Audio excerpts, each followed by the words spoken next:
तो हमने शुरू करा है फिजिक्स क्लास 12th की, ठीक है, जिसमें सबसे पहला चैप्टर है विद्युत आवेश तथा क्षेत्र, इलेक्ट्रिकल चार्ज एंड फील्ड। तो जिसमें कि हम इस चैप्टर में देखेंगे जो हमारा आवेश है, विद्युत आवेश होता है ना, और उसका क्षेत्र जो फील्ड वो बनाएगा उसके बारे में, ठीक है। और यहाँ पर हम जो पहले और दूसरे चैप्टर है उसमें हम बात करेंगे आवेश को रेस्ट में रखकर, विराम अवस्था में, ठीक है। तो इसको हम कहते हैं स्थिर वैद्युतिकी, ठीक है, मतलब स्थिर रहेगा यहाँ आवेश। उसके बाद कुछ हम चैप्टर्स में देखेंगे जब आवेश जो है वो त्वरित होगा, और एक पहले उसके बाद पहले नियत वेग से, फिर उसके बाद त्वरित में, त्वरण में, ठीक है। तो ये सारे हम इस पे सीक्वेंस के साथ पढ़ेंगे चैप्टर्स को। सबसे पहले विद्युत आवेश होता क्या है, इलेक्ट्रिकल चार्ज।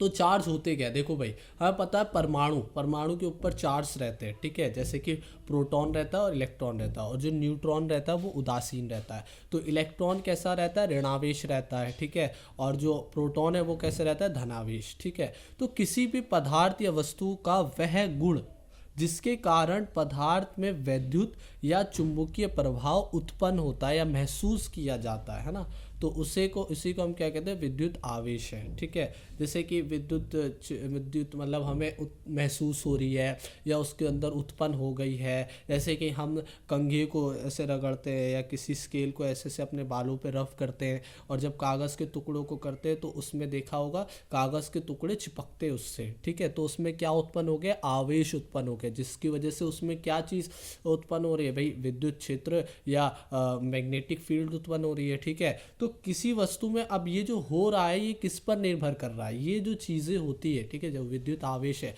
वो इलेक्ट्रॉन की कमी या ज़्यादा या अधिकतम पर मतलब कमी और ज़्यादा पर निर्भर करता है, ठीक है, होने पर आवेश को प्रदर्शित करता है। इलेक्ट्रॉन की किसी वस्तु में इलेक्ट्रॉन की कमी या अधिकतम ज़्यादा होने को आवेश को प्रदर्शित करता है, ठीक है, इलेक्ट्रॉन के ऊपर निर्भर है। हमें पता है न्यूट्रॉन उदासीन है, कोई उसमें आवेश नहीं रहता है, लेकिन उसका द्रव्यमान रहता है, क्या है उसका द्रव्यमान, 1.6 गुणा 10 की घात -27 kg, ठीक है। इसी तरीके से जो हमारा प्रोटॉन है वो उसका चार्ज है वो धनावेश है, और क्या है वो उसका आवेश जो है वो है प्लस का 1.6 गुणा 10 की घात -19 कुलाम।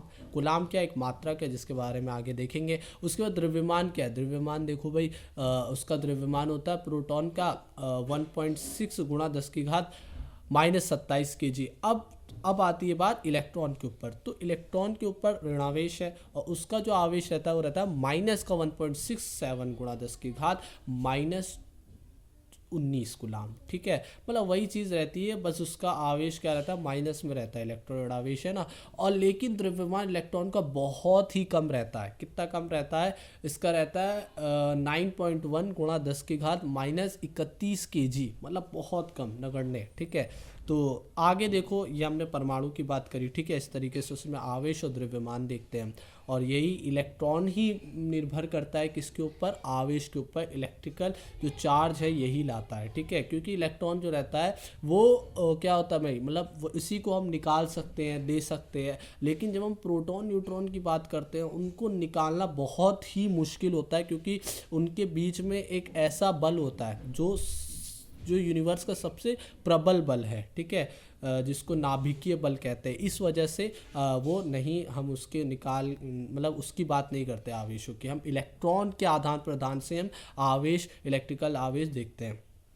अब आगे है आवेश का मात्रक। तो चार्ज यूनिट क्या होती है, पहले हम कुलाम की बात करते हैं। कुलाम देखो क्या है भाई, एक एसआई मात्रक, ऐसा यूनिट है, ठीक है, कुलाम। अब एक मीटर कुलाम, मीटर नहीं, एक मिली कुलाम होता है, एक माइक्रो कुलाम भी हो सकता है, एक नैनो कुलाम भी हो सकता है। इसी तरीके से क्या भाई, कुलाम क्या है, देखो, यदि किसी तार में 1 सेकंड, मतलब समय बराबर 1 सेकंड में क्या कहते हैं उसे, एक एम्पियर विद्युत धारा प्रभावित होती है, मतलब निकलती है, तब उस तार के अनुप्रस्थ, जब हम अनुप्रस्थ देखते हैं, ठीक है, क्षेत्रफल में, तो उसी को हम क्या कहते हैं, जो आवेश प्रभावित हो रहा है उसी को हम क्या कहते हैं, एक कुलाम। मतलब 1 एम्पियर 1 सेकंड में निकल रहा है उस तार से, ठीक है, उस तार की धारा को हम एक कुलाम कहते हैं, ठीक है।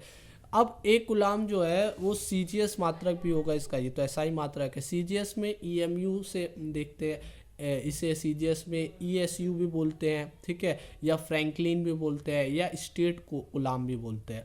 अब ये होता कितना है देखो भाई, जैसे हम ईएसयू की बात करें, ठीक है, तो ईएसयू क्या होता है, ये होता है 1 कूलाम बराबर होता है 3 गुणा 10 की घात 9, ठीक है, 3 गुणा 10 की घात 9। अब ये तो सीजीएस मतलब छोटा मात्रा है, गुलाम से छोटा है, ठीक है, 3 गुणा 10 की घात 9। अब एक होता है बड़ा मात्रक जिसे हम कहते हैं फराडे। तो फराडे कितना होता है, बहुत बड़ा मात्रक होता है, ये होता है 9600 सॉरी 96,498 गुलाम होते हैं इसमें, 96,498, या हम ये कह सकते हैं अप्रोक्सीमेटली 96,500 गुलाम।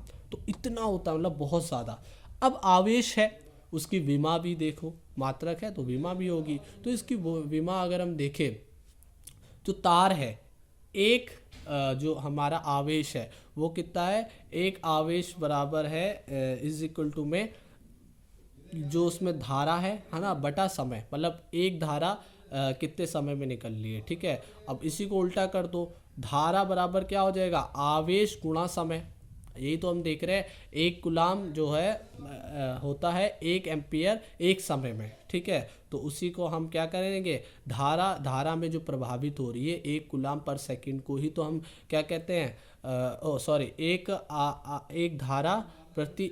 एक आवेश प्रति सेकंड को ही तो हम कूलाम कह रहे हैं। तो इसी तरीके से हो जाएगा क्या, जो हमारे क्या है कूलाम आवेश है उसको तो एम्पियर पे करते हैं, और जो समय है उसको टी, तो ये हो जाएगा m0l0 t1 a1, ठीक है, ए क्या है एम्पियर, ठीक है। अब देखें आवेश के विशिष्ट गुण, तो सबसे मेन क्या चीज़ है, गुण ही तो है कि ये गुण क्या दर्शाता है। सबसे पहले देखो चार्ज में क्या गुण है, चार्ज में पॉजिटिव नेगेटिव होते हैं, ठीक है। अब ये पॉजिटिव नेगेटिव अगर एक जैसे हो तो आपस में क्या होगा, प्रतिकर्षण, रिपल्सन। अगर अलग अलग हो, पॉजिटिव नेगेटिव हो, तो अट्रैक्शन। तो पहला यही बन गया प्रतिकर्षण, और उसका उल्टा क्या होगा, प्रतिकर्षण और आकर्षण, ठीक है। अब आवेश क्या है, एक अदिश राशि है, अदिश समझते हो ना, स्केलर क्या होता है कि जिसमें दिशा नहीं होती है। अब क्यों दिशा नहीं होती है भाई, दिशा हम जो इसमें देखते हैं वो बस एक मात्रक के लिए होती है, ठीक है, बस देखने के लिए, ठीक है। लेकिन जो वो वाली दिशा है ना, जैसे पॉजिटिव नेगेटिव, इस तरीके से नहीं होती है, ठीक है, जो हम नॉर्थ ईस्ट वेस्ट इस तरीके से कोई दिशा नहीं होती, ठीक है। तो यहाँ पर ये अदिश राशि है, तो यहाँ पर अदिश योग भी होगा। तो तीसरा गुण ये हो गया, अदिश योग होगा, मतलब हम आपस में आराम से इन्हें जोड़ घटा सकते हैं, जैसे हम योग और करते हैं, ठीक है।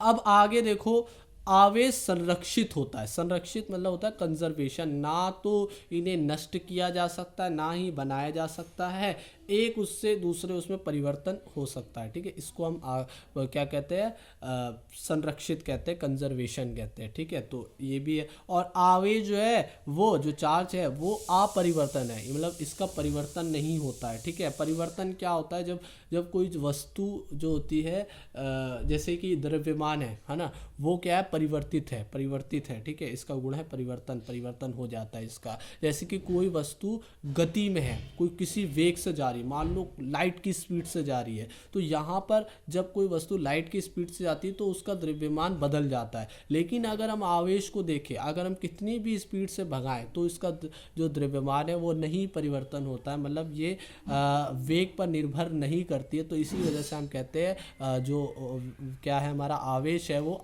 अपरिवर्तित है, ठीक है। छठा है हमारा क्वांटीकरण। अब ये क्वांटीकरण क्या होता है, इसे हम कहते हैं पूर्ण गुणज के रूप में, ठीक है। मतलब कि ये जो हमारा जो हमारा आवेश है वो पॉइंट के रूप में नहीं रहता है, ऐसे 1.5, 2.5, 3.5 इसके उसमें नहीं रहता है। ये पूरे का पूरा नेचुरल नंबर जो हमारे प्राकृतिक नंबर है उस पर रहता है। जैसे कि हम लोग हैं, जैसे हम लोग इंसान है तो हमें कैसे कहते हैं ना, ये 1 है, 2 है, 3 इंसान है, 4 इंसान है, या बिल्लियाँ हैं, 4 बिल्ली, 5 बिल्ली, ऐसा तो नहीं होता। ये 3.5 बिल्ली है, 4.5 इंसान है। तो हम लोग भी जैसे पूर्ण गुणज के, ऐसे ही आवेश जो होता है पूर्ण गुणज के रूप में होता है। किसी भी वस्तु पर जो संभव आवेश रहता है वो 1, 2, 3 इलेक्ट्रॉन होगा, इस तरीके से देखते हैं हम, ठीक है। तो उनका आवेश 1 2 3 प्राकृतिक संख्याओं के उसमें देखा जाता है। और अगर हम इलेक्ट्रॉन की बात करें, ठीक है, जैसे इलेक्ट्रॉन की संख्याओं से हम देखते हैं तो वो रहेगा माइनस का 1.6 गुणा 10 की घात -19 कूलाम। ठीक है, ये एक कूलाम की वैल्यू है। अब न्यूनतम संभव आवेश क्या है, ठीक है, न्यूनतम। अब भाई मैंने बात करी कि ये जो सबसे जो मतलब कि जो हम आवेश है उसको क्वांटीकरण में देखें तो 1 2 से तो शुरुआत हो रही, तो न्यूनतम 1 होगा। अब 1 जो है हमारा आवेश वो कितना है, इलेक्ट्रॉन के बराबर। 1 इलेक्ट्रॉन कितना, माइनस का 1.6 गुणा 10 की घात -19 कूलाम, तो हो गया। ठीक है, तो ये हमने पूरा एक पार्ट देखा है जो कि पहले चैप्टर का है, विद्युत आवेश तथा क्षेत्र फिजिक्स का।